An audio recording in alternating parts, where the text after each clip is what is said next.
آپ کو اور ناظرین کو یاد دلا دوں کہ اسد عمر صاحب کے بارے میں عمران خان صاحب کہا کیا کرتے تھے، پھر آگے بھی چلیں گے کہ آئندہ وزیر خزانہ کون ہو سکتا ہے، اسد عمر صاحب کو کیوں ان کا استعفیٰ لیا گیا اور اب ملک کی معیشت کا کیا بنے گا، یہ سارے سوال آپ کے سامنے رکھیں گے۔ لیکن پہلے دیکھیے جناب عمران خان صاحب کیا فرماتے تھے اسد عمر صاحب کے بارے میں۔ جی اچھا چلیں، جیسے یہ بیان تیار ہو ہمیں بتائیے گا، ہم پھر نشر کریں گے۔ پروڈکشن ٹیم کہہ رہی ہے کہ بھی بیان تیار اسد عمر جو ہے نا، ان کا جو استعفیٰ ہے وہ ایک بڑی بنیادی اہمیت کا حامل ہے، لیکن مجھے ایک پہلی بات یہ انہوں نے جو فیصلے کیے نا، ایک ہمارے جو اکانومسٹ ہیں اور ہمارے جو ماہرین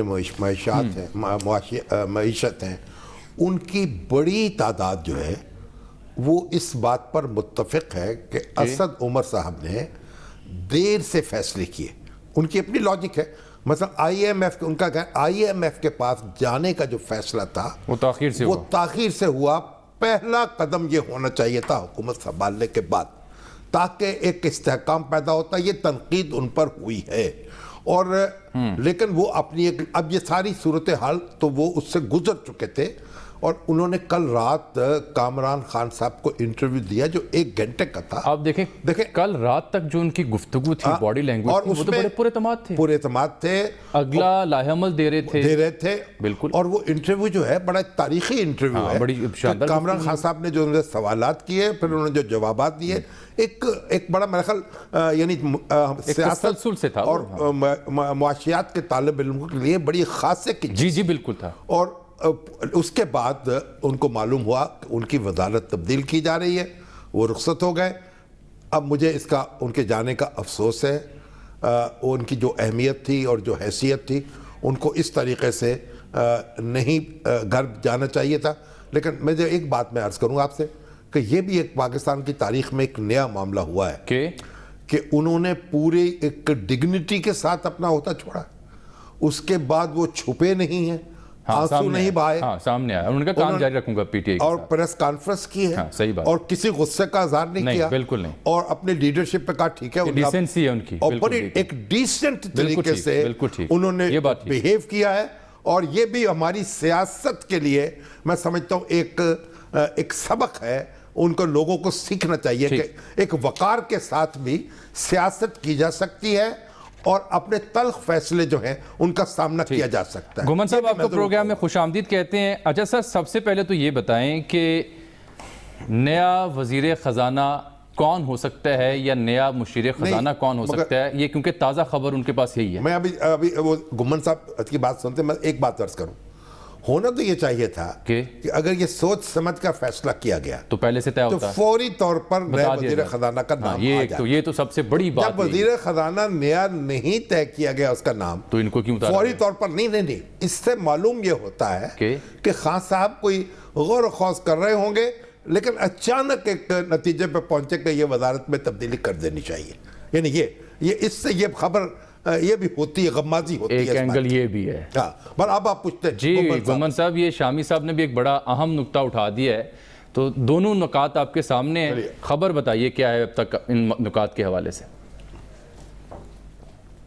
ایک تو خبر شامی صاحب یہ ہے کہ جو ایک ٹیکنوکریٹ کو لایا جا رہا ہے، اور ٹیکنوکریٹ کا نام ابھی تھوڑی دیر میں پرائم منسٹر آفس کی طرف سے اناؤنس کر دیا جائے گا۔ اب انتہائی قریبی ذرائع شوکت ترین صاحب کا نام گونج رہا ہے، سلمان شاہ صاحب کا نام گونج رہا ہے، ڈاکٹر رشید حسین صاحب موجود ہیں، سلمان شاہ صاحب ہیں، ڈاکٹر حفیظ شیخ پاشا ہیں، میں کہ ڈاکٹر حفیظ شیخ صاحب، حفیظ پاشا، حفیظ پاشا تو پہلے بھی کچھ منسلک ہے وزارت کے ساتھ۔ سر جی گھومن صاحب جی سٹوری جو تھوڑی ہے نا اسد عمر کی جو تاریخ ہے اسپیشلی پاکستان تحریک انصاف کے ساتھ، اس کو سمجھنے کے لیے ہمیں تھوڑا سا سیاق و سباق میں جانا پڑے گا۔ دیکھیں 2013 کے اندر جب جاوید ہاشمی صاحب نے اسلام آباد کی سیٹ جیتی چھوڑی اور جو ضمنی انتخابات میں ٹکٹ دیا گیا اسد عمر کو، تو جو پاکستان تحریک انصاف کی اسٹیبلشمنٹ ہے اس کی طرف سے کافی اس کو جو اس پہ رد عمل آیا، ناخوش ہوئے کہ یہ کیا بات ہوئی، کراچی سے بندہ اٹھا ہے اس کو آپ اسلام آباد کی ٹکٹ دے رہے ہیں۔ وہ یہاں پہ انہوں نے محنت کی، آن گراؤنڈ اسد عمر نے محنت کی اور الیکشن جیتا۔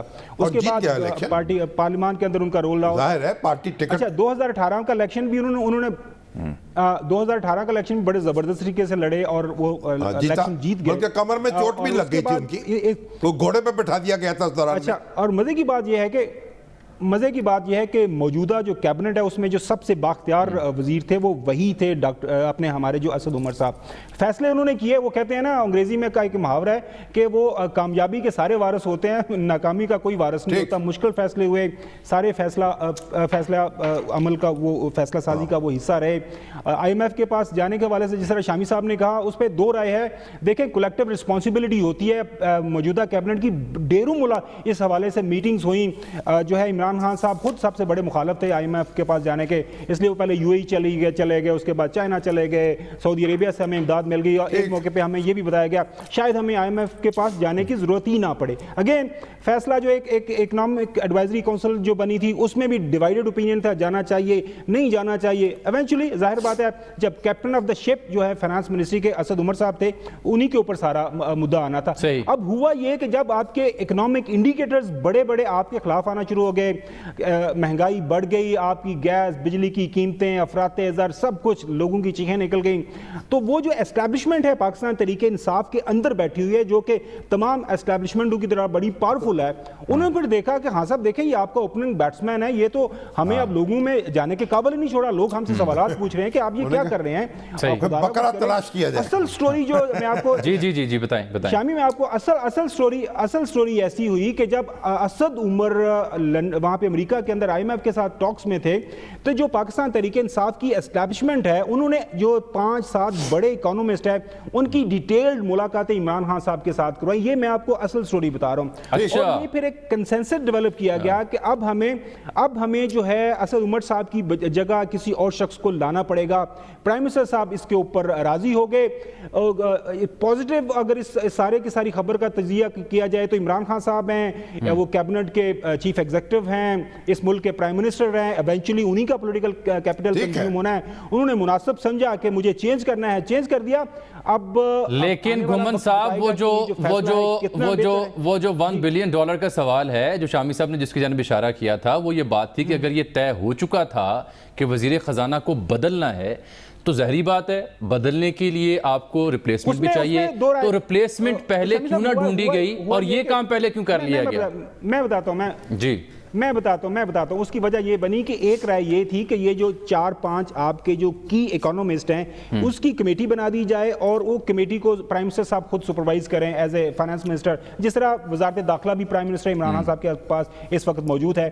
تو اب پھر اس پہ بات چیت ہوئی, میں نام نہیں لے سکتا کہ بہت ہی قریبی شخص جو ہیں پرائم منسٹر صاحب کے, انہوں نے ان کو کہا کہ نہیں ہمیں ایک فائنانس منسٹر لگانے کی ضرورت ہے, اور وہ ایک ٹیکنوکریٹ ہے, فیصلہ تھوڑی دیر میں اناؤنس ہو جائے گا. اچھا, عمر ایوب صاحب سے بھی تو آج ملاقات ہوئی ہے وزیر اعظم پاکستان کی, گھومن صاحب. عمر ایوب صاحب کو بھی آپ ٹیکنوکریٹ سمجھ سکتے ہیں. آج ان کی ملاقات ہوئی ہے نا وزیر اعظم سے کچھ دیر پہلے, وہ وزیر مملکت رہ چکے ہیں 2004 سے 2007 کے درمیان. جی ٹھیک ہے, اور میرا خیال اس وقت شوکت عزیز صاحب تھے.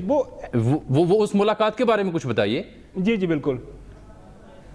جی دیکھیں وہی میں نے بتایا کہ پرائم منسٹر کے سامنے آپشنز تھے یہ سارے, جو ہے جس طرح جب آپ نے دیکھا ہوگا کہ اسد عمر صاحب کا ٹویٹ آیا کہ مجھے وزارت توانائی کا کہا گیا ہے, تو اس بیک گراؤنڈ میں جب اسد عمر نے وزارت توانائی لینے سے انکار کر دیا تو پاسبلٹی یہ ہے کہ عمر ایوب صاحب کو بلایا گیا اور انہیں کہا گیا کہ اب چونکہ اسد عمر نہیں جا رہے آپ کی منسٹری میں تو اب ہمیں کون سے آپشنز کے اوپر غور کرنا ہے, کس کو آگے لے کے آنا ہے. ڈیفینیٹلی اس پہ اوپر ہوم ورک ہوا ہوا ہے. گھومن صاحب آپ ذرا ہمارے ساتھ ہی رہیے گا, آپ سے مزید ہم نے بات کرنی ہے. ابھی ہمیں ٹیلی فون لائن پر جوائن کیا سینئر تجزیہ کار جناب حامد میر صاحب نے. عمر ایوب جو ہے وہ بھی ایک ہونہار نوجوان ہے اور شجر نسب جو ہے ماشاءاللہ وہ بھی آپ کو پتہ ہے تو سب کی عالی نسب ہے, اس طرح کے فیلڈ مارشل ایوب خان کے پوتے ہیں. تو اس میں آپ کسے وے کریں گے, سارے ہی عالی نسب ہیں. وہ آج فیل بڑا ہے صاحب نے لکھا ہے کوئی پرمپرا بھی ہوتی ہے. اچھا حامد میر صاحب آپ کو خوش آمدید کہتے ہیں سر پروگرام میں. سر سادہ سوال یہ کہ اسد عمر صاحب سے اس موقع پر استعفیٰ کیوں لیا گیا جب آئی ایم ایف کا معاملہ ہے, FATF ہے, ایمنسٹی اسکیم ہے, بجٹ آنے والا ہے, مہنگائی ہے, تو یہ کیوں لیا گیا سر استعفیٰ ان سے؟ آپ کی خبر کیا ہے سر, آپ کا تبصرہ کیا ہے؟ دیکھیں یہ ایک بڑی لمبی کہانی ہے جو 3-4 مہینے پہلے شروع ہوئی تھی جی, اور اس میں آپ اگر کابینہ کے جو پچھلے 5-6 جو اجلاس ہوئے ہیں جی, ان اجلاسوں میں جو وزراء حضرات کابینہ کے اجلاس میں اسد عمر صاحب پر بہت زیادہ تنقید کرتے رہے ہیں, تو اس میں فیصل واڈا صاحب شامل تھے. پھر ایک اجلاس میں فواد چودھری صاحب اور اسد عمر صاحب کی آپس میں بڑی گرما گرم بحث ہوئی. پھر جو مراد سعید صاحب ہیں وہ بہت کھل کر اسد عمر صاحب پہ تنقید کر رہے تھے. پھر علی زیدی صاحب کا اور اسد عمر صاحب کا بھی ایک کافی اختلاف تھا. اس کا تعلق جو ہے وہ بہت سے معاملات سے تھا. تو لگ یہ رہا تھا کہ اسد عمر صاحب پر پریشر ڈالا جا رہا ہے کہ وہ استعفیٰ دے دیں. اور اسی دوران پھر آپ کو یاد ہوگا کہ کچھ ہفتے پہلے شاہ محمود قریشی صاحب جو ہیں انہوں نے بھی ایک سٹانس کھلم کھلا لے لیا اور انہوں نے کہا جی کہ جہانگیر ترین صاحب کو کابینہ کے اجلاسوں میں نہیں آنا چاہیے. جی. تو اس میں جو ہمیں پتہ چل رہا تھا وہ یہ تھا کہ جو پاکستان تحریک انصاف کے اندر ایک بہت بڑا جو گروپ ہے جس میں کچھ وزراء بھی شامل ہیں, کچھ ارکان پارلیمنٹ بھی شامل ہیں, ان کا یہ خیال ہے کہ اسد عمر صاحب جو ہیں وہ پاکستان میں جو بہت سے غیر ملکی سرمایہ کار ہیں, ملٹی نیشنل کمپنیز ہیں, پھر جو بڑے لوگ ہیں مثلا شوگر ملوں والے ہیں, ٹیکسٹائل ملوں والے ہیں, وہ ان کے مفادات کو بہت نقصان پہنچا رہے ہیں. اور ان کا یہ موقف ہے اسد عمر صاحب کا کہ میں لانگ ٹرم پالیسیز جو ہیں وہ انٹروڈیوس کرنے کی کوشش کر رہا ہوں جن کا الٹیمیٹلی فائدہ جو ہے وہ عام آدمی کو ہوگا, لیکن اس کا نقصان جو ہے وہ بڑے جو سرمایہ دار ہیں ان کو کافی نقصان ہو رہا تھا. تو یہ ایک بڑی اندر کیبنٹ کے اندر ایک ڈویژن ہوئی تھی اور اسی کی وجہ سے ایک جو اجلاس تھا اس میں اسد عمر صاحب کو یہ کہنا پڑا کہ جی یہ جو زراعت کے معاملات ہیں اس پہ آپ میری بجائے کسی اور سے بریفنگ لے لیں. تو پھر جہانگیر ترین صاحب کو بلایا گیا تھا. تو اس پر ایک بظاہر اس وقت تاثر یہ ہے کہ جی اسد عمر صاحب کو اکنامک پالیسیز کی وجہ سے ہٹایا گیا ہے. اکنامک پالیسیز بھی ہو سکتی ہیں, اس میں ٹیکس ایمنسٹی اسکیم جو ہے اس پر بھی اختلاف رائے تھا, لیکن یہ جو ان کے اپنے کابینہ کے ساتھیوں کے ساتھ اختلافات ہیں یہ تقریباً 1.5-2 مہینے سے چل رہے تھے اور پچھلے 2 دن میں اس میں کافی شدت آ گئی تھی اور اسد عمر صاحب جو ہیں ان کے لیے کافی مشکل ہو گیا تھا بطور وزیر خزانہ کنٹینیو کرنا. تو میر صاحب پھر یہ کہا جا سکتا ہے کہ وہ اختلافات کی شدت اس حد تک حاوی ہو چکی تھی کہ اس سے پہلے کہ ریپلیسمنٹ ڈھونڈی جاتی پہلے یہ طے کر لیا گیا کہ ان سے عہدہ واپس لے لیا جائے.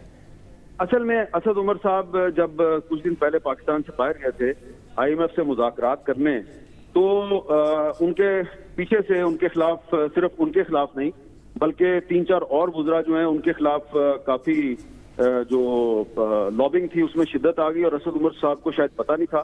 اور جس دن وہ واپس آئے تو اس دن ان سے اسلام آباد میں صحافیوں نے پوچھا کہ سنیں جی کہ آپ کو تبدیل کیا جا رہا ہے, تو انہوں نے بڑے اعتماد سے کہہ دیا کہ ہزاروں خواہشیں ایسی کہ ہر خواہش پر جی. لیکن اسی دن شام تک ان کو پتہ چل گیا تھا اور وہیں دم نکل گیا کہ وزیر اعظم صاحب جو ہے وہ ان کو وزارت خزانہ سے ہٹانے کا فیصلہ کر چکے.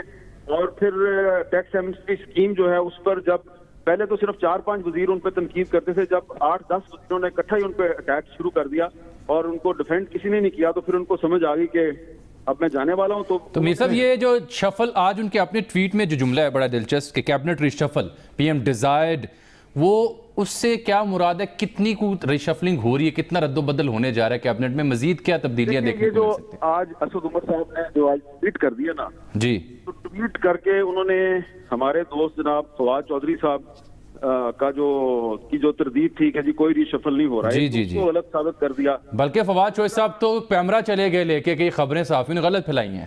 جی اور پیمرا نے نوٹس بھی جاری کر دیا. جی ٹھیک ہے جی. اچھا, اور اس کے علاوہ جو وزیر اعظم ہاؤس ہے وہاں سے بھی بہت سے لوگ ہیں وہ کہہ رہے تھے کہ آپ لوگ غلط خبریں دے رہے ہیں. جی, تو اب اس پہ آپ خود دیکھ لیں کہ صحافیوں کو کہا جاتا ہے جی یہ کرپٹ ہیں, لفافہ خور ہیں, ان کا کوئی دین ایمان نہیں ہے. تو صحافی جو ہے وہ اپنی خبر پہ قائم تھے.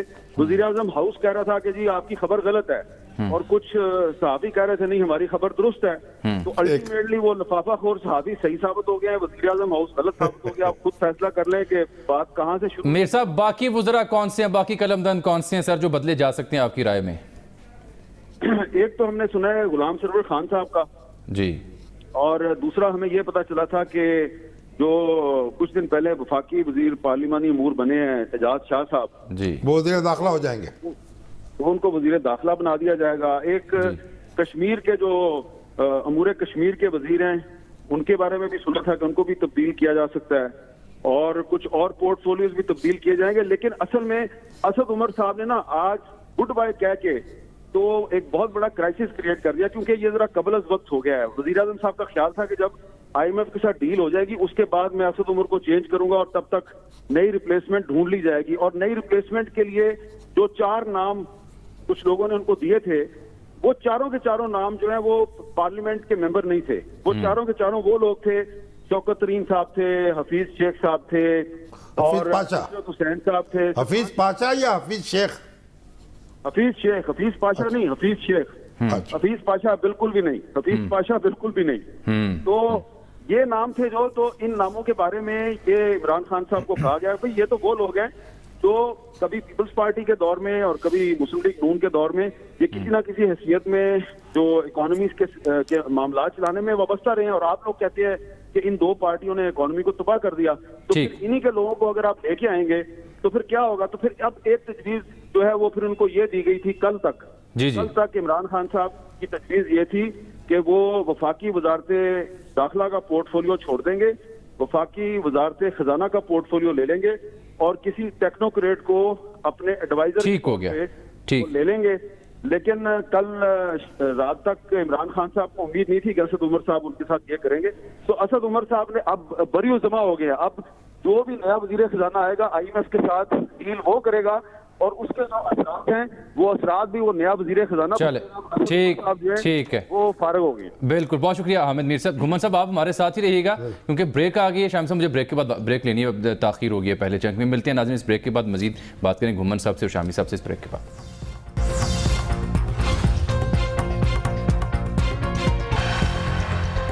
ویلکم بیک ناظرین. شامی صاحب یہ دیکھیں نا, 8 ماہ اور 4 سے 5 اہم استعفے, یعنی اعظم سواتی صاحب سے کام شروع ہوتا ہے, علیم خان صاحب کیس کی نظر ہو گئی, وہ تو گیا نا, وہ جو فیاض الحسن چوہان اعظم سواتی جو ہیں وہ اپنی نظر ہو گئے. فیاض الحسن چوہان صاحب بھی اپنی نظر ہو گئے. نہیں, فیاض الحسن چوہان تو میں نے سنا ہے دوبارہ وزیر بننے والے. جی امکان ہے, صرف محکمہ بدل جائے گا. اور اب اسد عمر صاحب. تو یہ 5 اہم جو وزراء تھے وہ کسی نہ کسی وجہ سے. اسد عمر جو ہے نا, علیم خان کی بھی اہمیت ہے بڑی PTI کی آرگنائزیشن میں, اس کے سیاسی سفر میں, لیکن وہ دوبارہ نیب کے بینٹ چڑھے. اسد عمر جو ہیں وہ اپنی یعنی لیڈرشپ کے اس میں صف اول میں تھے, اور ایک بڑی خدمات ہیں ان کی اور بڑی کنٹریبیوشن ہے. تو ان کو آپ پتہ نہیں کس سے تشبیہ دیں گے. میں کسی سے تشبیہ نہیں دے رہا, میں ابھی جاننا چاہ رہا ہوں کہ اب یہ جب اسد عمر صاحب کی, مگر اس سے 2 باتیں ہوئی نا.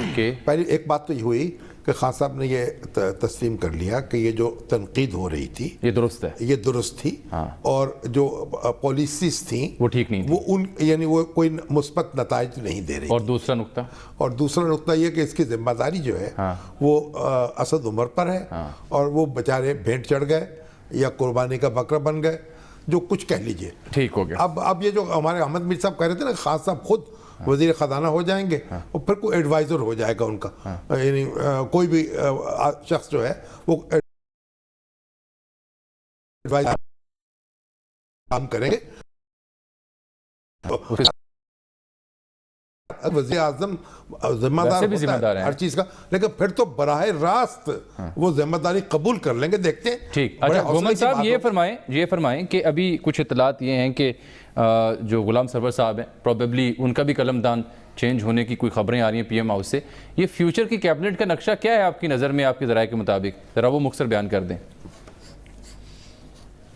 جی شامی صاحب, ایک تو آج جو سب سے بڑا امپیکٹ آج کے فیصلے کا وہ یہ آیا ہے کہ عمران خان صاحب نے سب پہ واضح کر دیا ہے, اپنی پارٹی کے لوگوں کے اوپر بھی اور اپنے اتحادیوں کے اوپر بھی, کہ اگر میں اپنے سب سے اہم ترین شخص کو پارٹی کے اور سب سے جو میرے کلوز ہے, میرا اوپننگ بیٹسمین ہے, اگر اس کو میں گھر بھجوا سکتا ہوں, سیکریفائز کر سکتا ہوں, چینج کر سکتا ہوں, لہٰذا میرے لیے کوئی سیکریڈ کاؤ نہیں ہے. لہٰذا وہ جو ایک تھا نا, یہ جو ایک کہہ لیں کہ واٹر شیڈ مومنٹ تھا, وہ انہوں نے وہ سارا کا سارا وہ آ گیا. کوئی ناگزیر نہیں. اب انفارمیشن ٹیکنالوجی, جی کوئی ناگزیر نہیں ہے. انفارمیشن ٹیکنالوجی کے منسٹر MQM والے وہ اپنی منسٹری سے خود ناخوش ہیں, وہ کہتے ہیں مجھے تو سمجھ نہیں آ رہی منسٹری کی, وہ تبدیل ہونی ہے.